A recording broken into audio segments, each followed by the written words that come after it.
Hey, on Minnesota today, we have our good friend Sheriff Troy Dunn in studio, the Rice County Sheriff. Troy came in on short notice. Thanks, Troy. No problem, Gordon. I'm glad the fire pole is still working and I could get here quick. Yeah, you certainly did. You're healing up good too. Yep.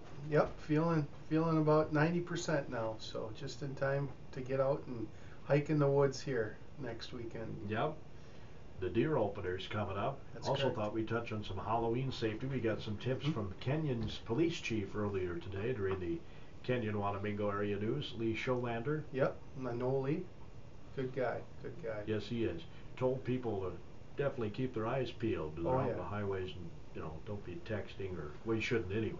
Right, you shouldn't anyway, but especially tonight with all the ghouls and goblins out there running around, and we have some tips for the parents of what their kids can do as well. So yeah, we want Halloween to be a safe one for everybody, and everybody to get home safe, and hold off on eating all the candy tonight so they sleep well for tomorrow. Yeah, for sure.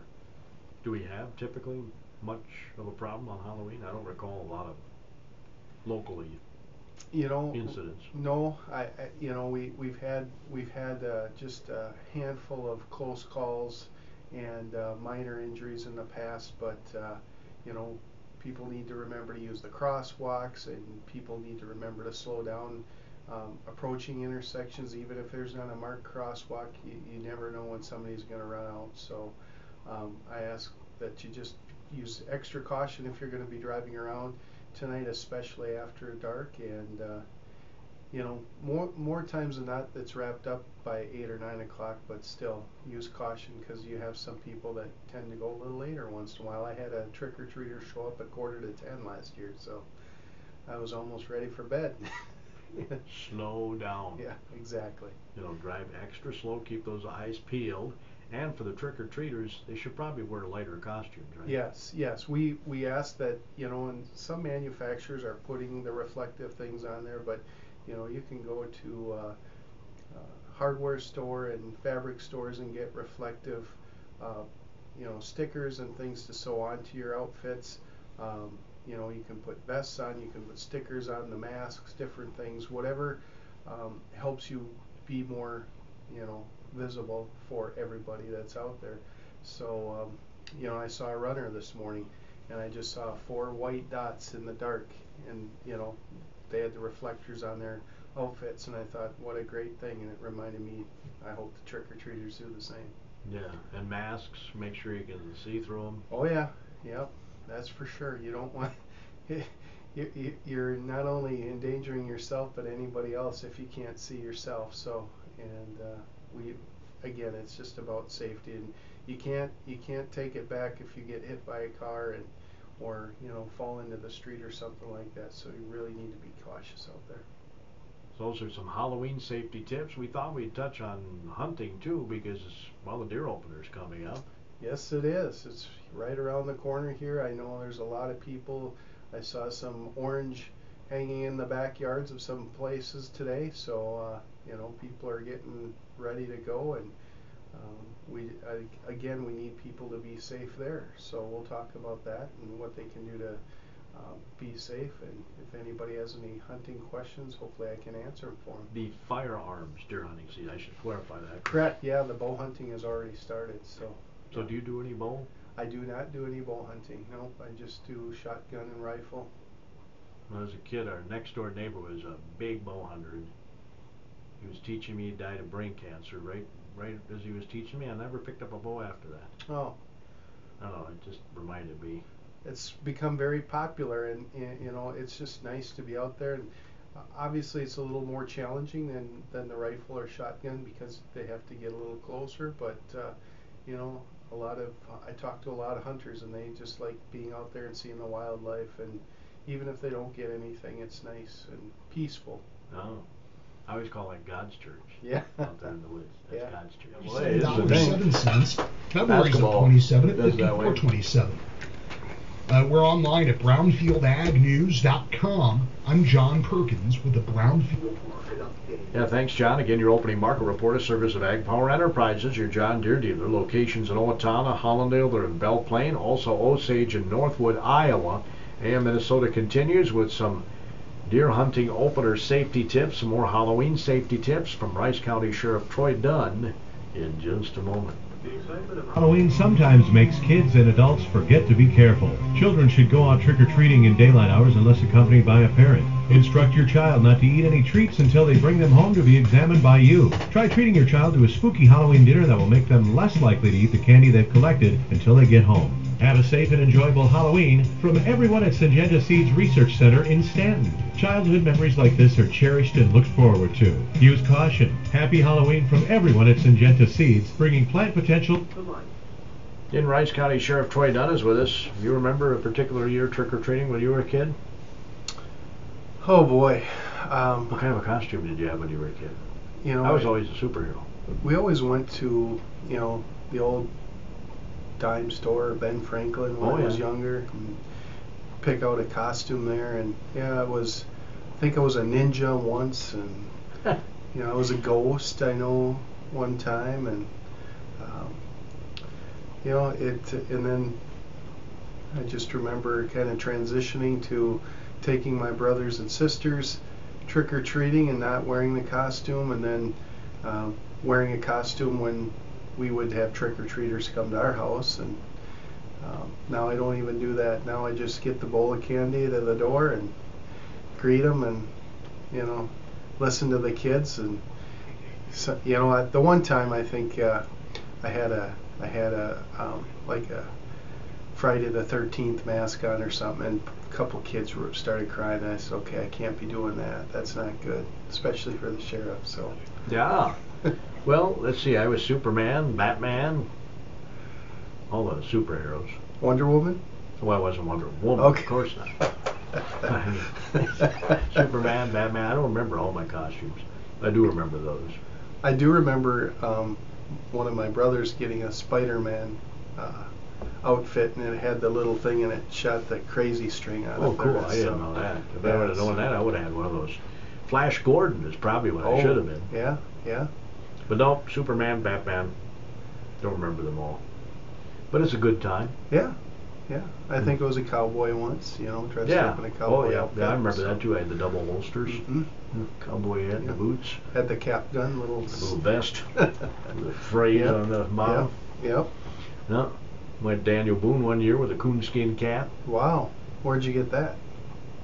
I don't know, but I had a coonskin cap. Anyway, Troy Dunn is with us. He's Rice County Sheriff. We're giving some Halloween tips. Doesn't hurt to repeat some of those.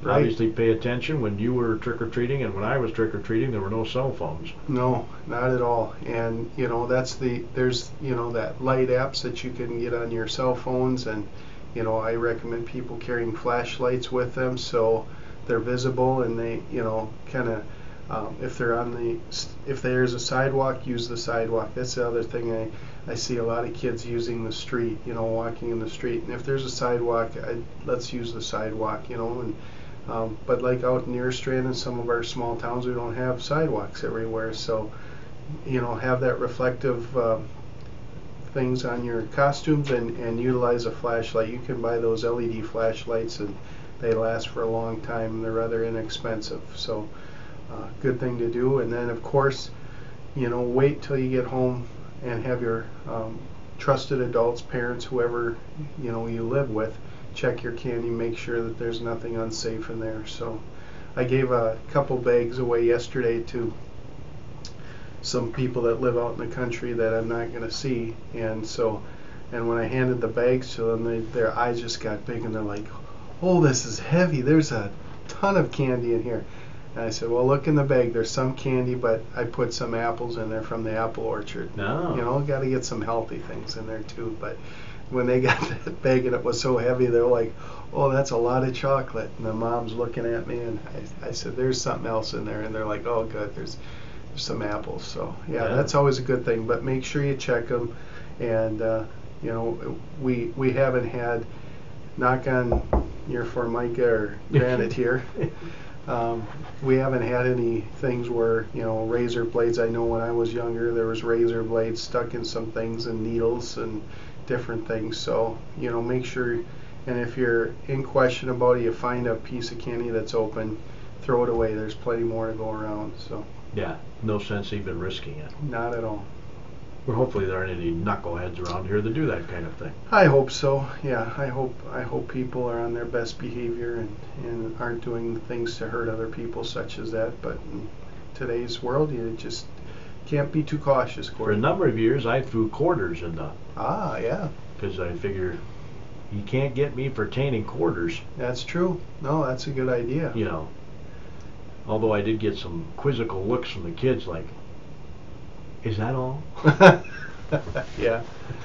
No, you know, and you still get that once in a while when you hand the candy out. They keep their bag open, like keep it coming, keep it coming. Yeah. But you know, boy, there's times that, you know, their kids just are nonstop. So there's only so much that the bowl can hold. So, and believe me, what, you know, my wife will probably argue with me, but I'd rather get rid of that candy, because if I don't get rid of it, I'm going to end up eating it later. Well, I'm with you there. And as luck would have it, I guess, I won't be home tonight. I'll be broadcasting the Kenyon Wanamingo football game. Oh, yeah. So trick-or-treaters come by my place, they'll be out of luck. Right. Well, don't leave your light on and confuse the kids, okay? I won't. All right. I promise. So we touched a little bit on that. Hunting safety, as we mentioned, the firearms deer hunting season coming up in our area. Mm-hmm. Be a lot of people out. Yeah, it's always a big thing, and we're seeing a lot of deer. I think the DNR said the populations are up again, and they had a really good season last year. And if the car deer crashes are any indication, there's still a lot of deer around this year. So, so for those people hunting, you know, first of all, safety should be your first priority, not, you know, getting a deer or whatever you're hunting.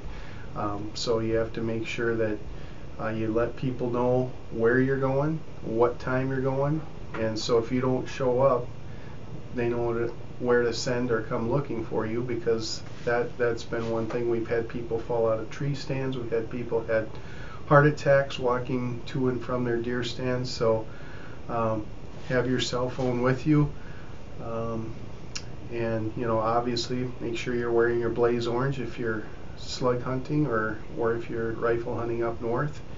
And you know, make sure that you treat that firearm carefully, and that, you know, you're not pointing it at something in case there's an accidental discharge or anything. You know, if you can wait till you get up in your stand, that's the safest before you put your, you know, bullets in your gun, so, or your slugs in your gun, or whatever you're using. So, and remember, we've had people already bow hunting, and so be aware of that. And you know, we just want people to be safe, and then make sure you know what you're shooting at. You know, don't get buck fever and you see somebody else walking through, and make sure you identify it as a deer so you don't shoot somebody else. And if you're hunting in a party, know where everybody else is, and we don't want anybody getting hurt. So Yeah, DNR suggests to carry a compass. yeah, Know how to use the compass. you know, and most cell phones have a compass on it as well, so that's another thing. But yeah, I have a compass in my backpack, and that's where I put my phone. And put your phone on silent if you want to get a deer, because it's not good when your phone starts ringing in your deer stand. No, that wouldn't be good at all. If you're on the water, it says here, make sure to wear a life vest. Oh yes, yeah, definitely. And this I thought was a good tip. It says know your hunting partner's physical and emotional limitations. Wow, yeah, that's, boy, they're really getting As well as your own. specific. Yeah, well, that's true. You know, yeah, I've been out exercising, obviously, with my leg injury that I had, and I want to make sure that I can get up and down in my tree stand, and that I can tolerate it. And take your time. You know, we're not as young as we used to be, so when you're dragging that deer out of the woods, if you can, get some help, and then just take your time. Don't overdo it. So dress for the weather. It sounds like it's going to be a unseasonably warm weekend, so you know, in the past it's been really chilly, so, you know, dress in layers and carry them out there, and you can put stuff on later or take them off as needed. But you know, we don't want you getting hypothermic. We don't want you getting dehydrated. Take some water with you and some snacks. You know, an apple's always great to have there, because after you're done with it, you drop that core down, then the deer are there to clean it up later, and there you go. That does. I don't think that counts as baiting a deer, though. Geez, I hope not. Absolutely. Most people, don't you think, go in woods that they're familiar with? Yeah, I think most people do. And you know, I hunt both in Minnesota and in South Dakota, and I pretty much stay to the areas I know, and I'm not going to venture out unless I'm with somebody else. And you know, we can use a GPS a lot of times too, but yeah, know where you are. And you know, again, that's why it's so important to know where your fellow hunters are in their deer stand, so that you're not shooting at them in their direction. And you know, just because you can't see them doesn't mean that you can't hit them, so make sure you know. Should I give out the toll-free Turn-In Poachers hotline? Definitely. Number? Yes, please do. 800, of course, 1-800-652-9093. Or you can key in hashtag TIP on your cell phone. Okay. Turn-In Poachers hotline. Yeah. Hopefully you don't have to do that. Right. A lot of complaints that we get around hunting have to do with trespassing. So if you're a landowner and you don't want people hunting on your property, make sure your property's properly posted. And if you do see somebody on your property and you feel comfortable asking them to leave, that's the first thing you should do. And if they refuse, then give the sheriff's office or the DNR a call. The DNR officers will be working, you know, this weekend with us, but sometimes there's multiple complaints, and so a deputy might have to assist. Don't shoot within 500 feet of a building if you're not on your own property. So that's another thing that people ask a lot. You know, is it 100 feet? Is it 300 feet? Is it 500 feet? So it's 500 feet from a building unless it's on your own property. I remember a number of years ago, that bus heading up north on the interstate got hit. Yeah. Another thing that we get, like I said, with the trespassing, is, you know, people going on to get a wounded deer. So if it's posted, you have to ask permission to go on the property to retrieve your deer, or be accompanied by a DNR officer or a deputy, and you can't bring your firearm. So a lot of people think, you know, so unless the person says you have permission to go on if you shoot a deer and it runs onto my property, if you have that ahead of time, that's great. Talk to people. But that happened to me a couple years ago, and I had to ask a DNR officer to accompany me, and it got into a swamp, and you know, the homeowner was out hunting himself in an area that I didn't know where he was. So, but you got to follow those rules, be respectful, use common sense, and like I said, you know, if you can have that conversation ahead of time, let people know, because a lot of times people say, well, yeah, I gave so and so permission to hunt, but then they asked a friend to come with, and you know, they didn't know anything about that. So make sure you're clear if you're hunting on somebody else's property, who's going to be there, who you're bringing, and then you know, if you do put a deer down, make sure you take it, and be respectful, and you know, when you're taking it out, and then make sure obviously that you're registered afterwards. Even if the property is not posted, you should get permission. You should, yes, definitely. But you know, most people are pretty good about posting their property and know who's got permission to be on it. But once in a while, there's times that people don't. But yeah, you know, it's just common courtesy to go and ask permission before you just go trouncing on somebody's property. And, you know, even if you're going after your deer. So is the biggest issue that you've seen over the years falls out of tree stands?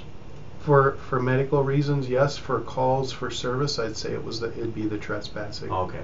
You know, so, but yeah, we you know, I think we average about one a year in Rice County where somebody falls and gets hurt, and sometimes they're able to walk back themselves, sometimes they need to call us for assistance. So that's why we have our UTV, and you know, it's got the stretcher and everything in the back, so we can drive back to somebody, load them up into it, and we can put the paramedics or firemen in the UTV with us. I think we had it at the fair this year, and so it's got, you know, seats 5 people, and it's got the rescue basket. So I hope we don't need to use it this hunting season, but that's what we have it for. Persons reporting violations are asked to obtain as much information from observation as possible and to report all violations as soon as possible.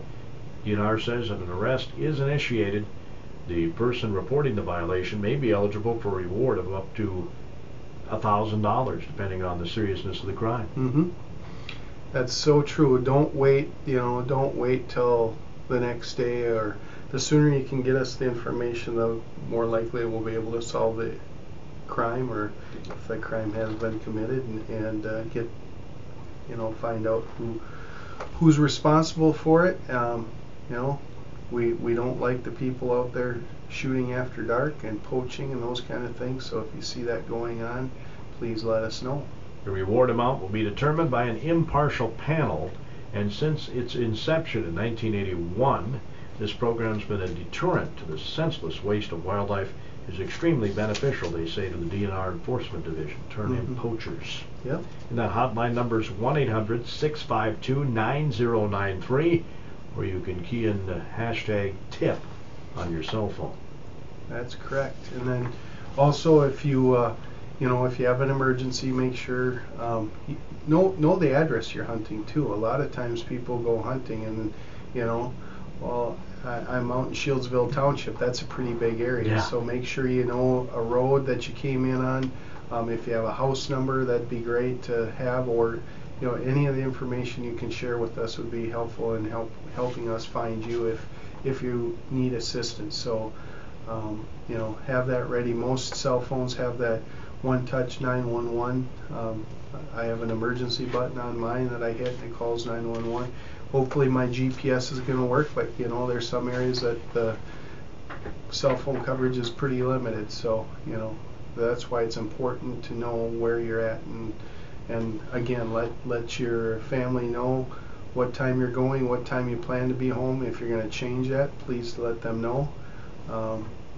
You know, because unfortunately that's happened in the past. People have had medical emergencies and can't get to their phone, and then we're out looking for them after dark, and some we've been able to help, and some it was too late. But everything you can do to be prepared, be that Boy Scout, Gordy, and you know, just in case something happens. I have a small first aid kit in my backpack too, just in case something happens, so I can at least treat something small and tell if something would happen to me or anybody in my hunting party until we can get help to us. So that's a good idea. Mm-hmm. The first aid kit in the backpack. Yep. I like that. Yeah. Thanks for that tip. Yeah, no problem. Well, we got a few minutes left in the show here. So again, tonight is Halloween. Do we get many calls on Halloween? You know, not too many. Once in a while we'll get a suspicious call where usually it's teenagers acting kind of strange, you know, wearing the costumes and scaring little kids. Scaring little kids or egging houses, those kind of things. So, you know, be respectful of people's property. A lot of people put a lot of time into decorating their house for Halloween and a lot more nowadays. Yeah. So, you know, obviously we get calls once in a while. Probably more Faribault and Northfield and the smaller cities see more of the vandalism than we do in the county. But, you know, be respectful of people's property and don't vandalize their decorations and things like that. So. Yeah, you wouldn't people to vandalize yours. Exactly. You got to keep that in mind. Yeah. Yeah. Well, I can't think of really anything else. Can you at the moment? Well, I just back to the hunting. Remember to you know, register your deer. Go on the DNR website if you have any questions about where you can get your licenses, where you can register your deer. A a lot of this stuff you can do online now. Yep. You know, where before you always had to stop at a gas station or a sporting goods store and do that. So, you know, B&B's not open. We used to be able to use B&B Sporting Goods in downtown Faribault for a lot of that stuff, and they're no longer open. So, you know, I think Holiday and the truck stop out at Highway 21 and 35, as well as the gas station in Shillsville, are places that you can register your deer. So You do so by telephone. and you can do it by telephone. 1-888-706-6367. Get you into the interactive voice response system. 1-888-706-6367. As the sheriff mentioned, you can go online, Minnesota's online licensing center, or any walk-in big game registration station that you were touching on. Right. They have a list of the registration stations. If you went online, DNR's website, you can just click on registration stations and it'll give you a list of them. Boy, it just makes it easier for everybody, doesn't it? It's an amazing world we live in. As long as you have that computer. So are you going to dress up for the football game tonight, Gordon? You I gonna always wear costume? my mask, Troy. Okay. Always. Right. My mask is always on.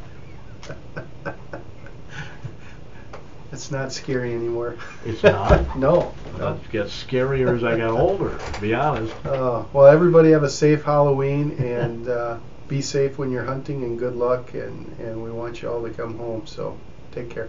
Yeah, most definitely. We want everybody to be safe. So appreciate it, Sheriff. Appreciate you coming in. Anything else you wanted to touch on before I let you go? You know, just the 60-degree weather won't be around for too long, so know that snow's just right around the corner, and make sure your cars are ready and for that winter driving. And you know, that first snowstorm or snow event of the season always scares me, Gordy, because it's like some people forget how to drive during slippery roads and inclement weather, and then we just have one after the other of crashes. And you know, seatbelt campaign wraps up this week tonight, or tonight, so make sure people are wearing their seatbelts all the time. Don't drink and drive if you're going to Halloween parties. Yeah, don't drink and drive, don't text and drive. You know, remember, it's a big responsibility to be the driver in a vehicle, and you need to be paying attention. So Yeah, I was backing out of a convenience store as I was getting ready to head to Fargo this weekend, here in town. Lady in her van backs out as I'm ready to leave the place, right in front of me, so I had to stop. Sure. Leans over, picks up her cell phone, and answers the cell phone while she's backed out of her parking spot and blocking my exit from the place. Wasn't real happy. I bet you weren't. Kind of looked up at her like, why? Yeah. What's more important, answering your cell phone or driving Making sure your you're vehicle? not having a crash. Yeah. You know what I'm saying? Your responsibility is that vehicle when you're the driver. You're in tune to KDHL AM, Faribault, Minnesota.